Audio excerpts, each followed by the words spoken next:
I took over 60 pages of notes from the Women in Wealth Conference this weekend, and I'm going to share everything that I didn't want to reread but is stuck in my head because that's how powerful it is. Number 1 is from Shelby Sapp.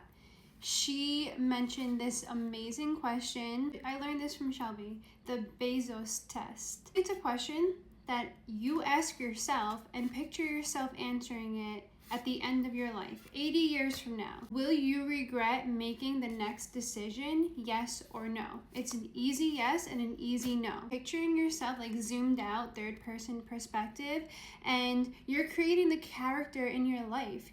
Pretend you're watching a movie. What would you want that character to be, and become that character? It is so simple, yet it's like so easy to get off track when you're stuck and glued to a different identity.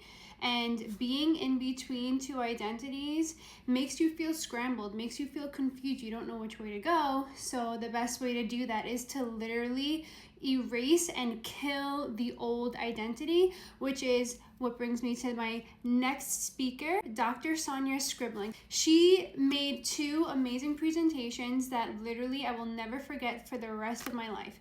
The first presentation, she basically had 5 girls come on stage, and she was sharing how one person represented one identity of her, maybe her alcoholic version. The second one represented her divorced version of herself. The third one represented her when she was at war and she was traumatized from her experience. The fourth one and fifth one, you get the idea.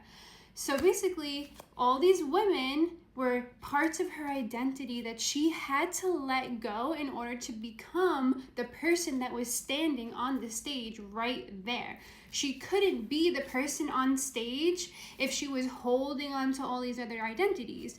And just seeing that, like, she literally said, I have to literally kill you. You are dead to me. You don't exist. Those identities don't exist anymore. You literally erase them. They are not there. And seeing that, like, visually, like, it was so empowering. Like, so many of my old identities, they don't exist anymore. I'm a totally different person now.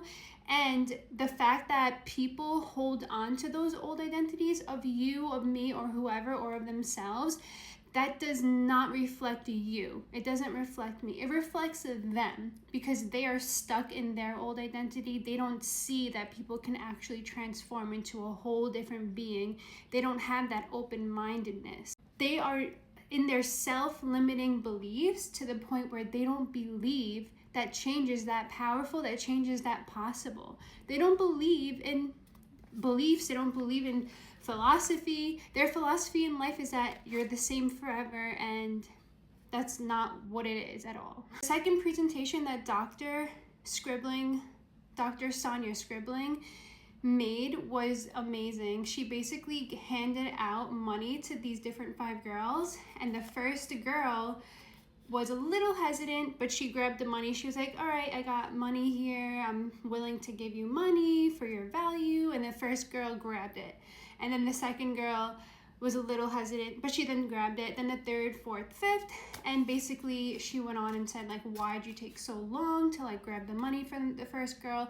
And she was like, I always realize I ask myself for permission. And that's something very powerful because I'm sure a lot of people do the same thing. And then the fourth girl that grabbed the next girl that grabbed the money, she was like, yeah, well, I was a little hesitant, but I saw the first girl do it, so I literally just copied because I felt like it was just like, right, like I could do it now. So then the next girl was like, I just felt like stuck. I was a little unsure, and there was just a little bit obviously of hesitancy. But from Michael Jackson, you know, if you learned anything from Michael Jackson, you know this one thing: when you get a calling to do something from God, from the higher power, from whatever, the universe, you know to do it right away. That's why right now it's about 8 p.m. and I literally could be doing anything right now. I could be scrolling on social media. I could be like literally doing anything else right now, but I'm doing this because I know the power of social media. And that's one thing that every single speaker had to say was that they all utilized social media to expand their brand. But you can't confuse it with your asset. Your asset is you. So meaning Instagram could go away tomorrow, TikTok can go away tomorrow, YouTube, all these social media platforms can go away tomorrow, but what you have inside here and what's inside here can never go away. And that is the most strongest asset, and I learned that from my BITC. Yo, I love her. Oh my gosh. I literally cried when Afnan Khalifa got on stage. I literally am getting goosebumps. When Afnan Khalifa got on stage, I bawled of tears. Like literally bawling of tears. I don't care. That girl is so powerful. Like no one, if you follow anyone on social media, she is someone that you have to follow. I don't care who you are, you will learn something from that woman.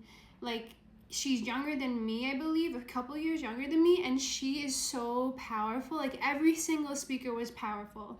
But she takes branding to a whole other level, and she really understands, like, the power of content and social media. And some things that I learned from her was that, number one, is views don't mean anything. Views, likes, without giving value, you can look pretty, but if you're not giving value of anything and like you're not getting paid for the value that you're giving, that's just broke people behavior.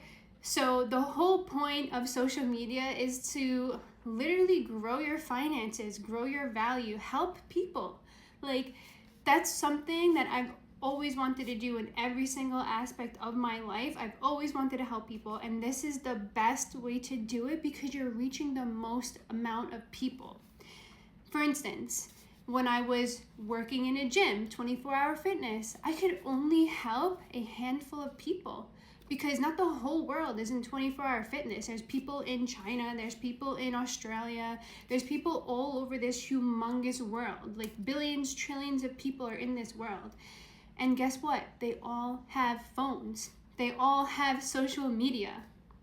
So powerful to utilize what you have in your hand. God created this for a reason. And if he's putting things in your mind for a reason and you're not taking on that task, he's gonna give it to someone else. Just like Michael Jackson said. He literally said, if I don't do this right now at 3 a.m., God's gonna, or the universe is gonna give that power to Prince. Prince is gonna do it before me, and I'm not gonna make that happen. Stop with the excuses. I don't care. Some people aren't gonna like you, and that's okay. You don't have to be liked by everyone, but this is another thing that I learned, and I'm gonna just leave you off with this. When your calling is so great and big, you're gonna get hated on. That's just what comes with it, and you're gonna have to be accepted of that because that's what happens. So, and if you're not getting hated on, you're not doing something right. When you're doing something right, that's when you get the most hate. So keep glowing, stop the excuses, and just do what you're meant to do. Do your purpose and do it hard. Don't have one foot in, one foot out. Just do it all, do it all. And do it to the max.